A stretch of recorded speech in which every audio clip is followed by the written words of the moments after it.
Praise the lord. ఈరోజు దేవుని వాగ్దానం. యెహోవా నిన్ను నిశ్చయంగా ఆశీర్వదించును.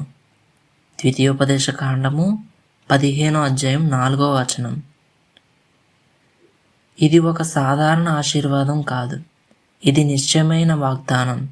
దేవుని నోట వచ్చిన మాట మన స్థితి ఎలా ఉన్నా, మన ఎదుటి పరిస్థితులు ఎలా తిరుగుతున్నా మనం మర్చిపోకూడదనేది ఒకటి. యెహోవా నమ్మకమైన వాడు, ఆయన నిశ్చయంగా ఆశీర్వదిస్తాడు. ప్రార్థన. పరలోకమందున మా తండ్రి, నీ నమ్మకమైన వాగ్దానాలకు నేను స్తుతించుచున్నాం. ఈ వాక్యాన్ని మా హృదయంలో నింపుము. మా జీవితంలో నీ ఆశీర్వాదాన్ని అనుభవించినట్లుగా మమ్మను నడిపించు.